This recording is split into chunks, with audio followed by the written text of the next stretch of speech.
avec le prophète de Sécan, Julien. La semaine dernière, nous avons commencé à développer le thème concernant le royaume des cieux. Et nous avons prié le Seigneur, nous lui avons demandé pardon parce que nous avons rejeté son règne. Et nous avons prié afin de demander son règne encore sur nous. Bien-aimés, cette semaine-là, nous continuons toujours avec le sous-thème qui est l'importance de ce royaume-là, c'est-à-dire du royaume des cieux pour nous, l'importance du royaume des cieux pour nous. Bien-aimés, il nous faut comprendre que lorsque Jean-Baptiste a commencé à prêcher, il a dit « Repentez-vous, car le royaume des cieux est proche ». Ça, c'est en Matthieu, le chapitre 3. Et nous voyons encore, bien-aimés, en Matthieu, le chapitre 4, Jésus-Christ de Nazareth lui-même, lorsqu'il commence à prêcher, il dit « Repentez-vous, car le royaume des cieux est proche encore ». Bien-aimés, cela révèle l'importance de ce royaume. Lorsque leur prédication est essentiellement basée sur le royaume, qu'est-ce que ça signifie pour nous? Si Jean-Baptiste prêche que le royaume des cieux est proche, si Jésus-Christ de Nazareth, notre Seigneur, prêche que le royaume des cieux est proche, donc il est en train d'annoncer ici, ils sont en train d'annoncer un nouveau règne. Comme nous l'avions dit dans la semaine dernière, ils sont en train d'annoncer un nouveau règne. C'est pourquoi, bien-aimés, lorsque les disciples ont demandé au Seigneur, apprends-nous à prier. Il leur a dit, lorsque vous priez, dites cela, notre Père qui es aux cieux, que ton nom soit sanctifié, que ton règne vienne. Et quand nous parlons de règne, nous parlons de royaume. Donc, il est en train de dire aux disciples, lorsque vous priez, demandez que le royaume des cieux vienne. Demandez que le royaume de Dieu vienne. Parce que pour que Dieu puisse agir, il faudrait que son règne soit là. Sans son règne, Dieu ne peut pas opérer. Et vous voyez à la suite de la prière, c'est lorsqu'il finit de dire que ton règne vienne, qu'on peut commencer à demander notre pain quotidien et qu'on peut même commencer aussi à demander pardon pour qu'il puisse nous conduire et qu'il ne nous induise pas en erreur. Mais si le règne de Dieu n'est pas là, nous ne pouvons pas faire bonne route. Nous ne pouvons pas aller dans un bon chemin. C'est pourquoi il dit aux disciples, demandez son règne pendant que vous priez. Demandez son règne. Et c'est ce que les disciples ont fait. Ils ont demandé ce règne-là afin que Dieu puisse les conduire. Cela révèle le caractère important du royaume des cieux pour nous en tant qu'enfants de Dieu. Car nous avons besoin d'être dirigés par Dieu. Nous avons besoin d'être orientés par l'Éternel Dieu. Alors il faudrait que son règne soit là.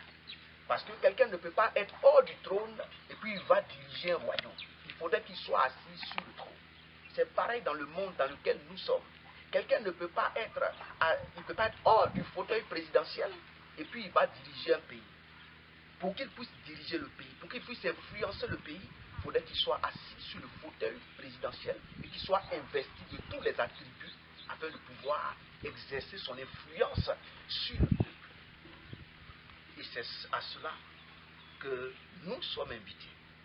Il leur dit, quand vous priez, demandez que le règne de Dieu vienne. Et lorsque ce règne-là sera là, vous serez conduits.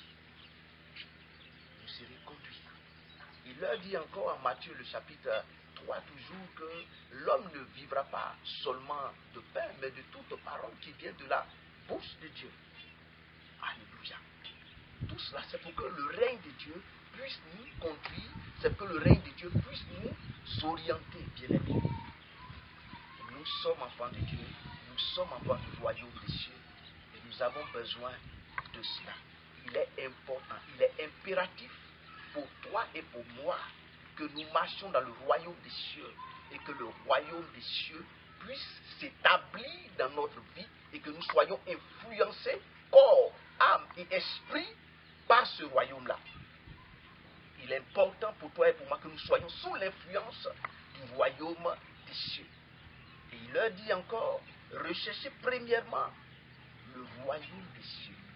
Bien aimé, il dit premièrement.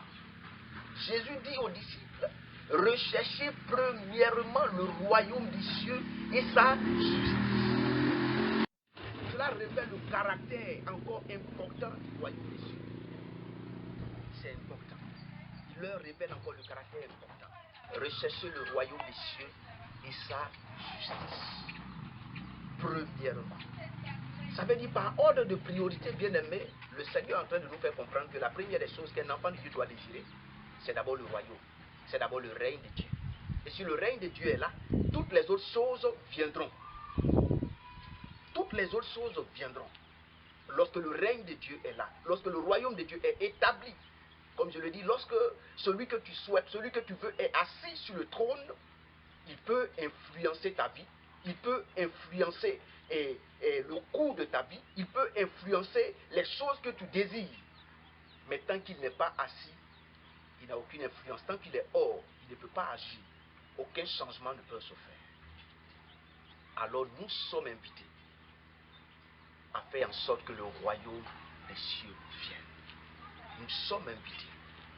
Je lance un appel, bien-aimé, à nous tous, afin que nous puissions prier le Seigneur et demander que son règne soit établi. C'est pourquoi nous allons rentrer dans un temps de prière.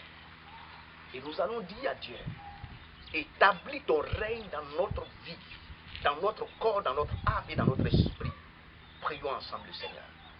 Notre Père et notre Dieu, nous avons compris l'importance de ton royaume, l'importance de ton règne. C'est pourquoi nous prions, Seigneur, que ton règne vienne s'établir, que les cieux s'ouvrent sur nous et que ton règne s'établisse, que tu règnes sans partage dans notre corps, dans notre âme, dans notre esprit. Nous voulons t'inviter car nous prenons conscience de l'importance du royaume des cieux.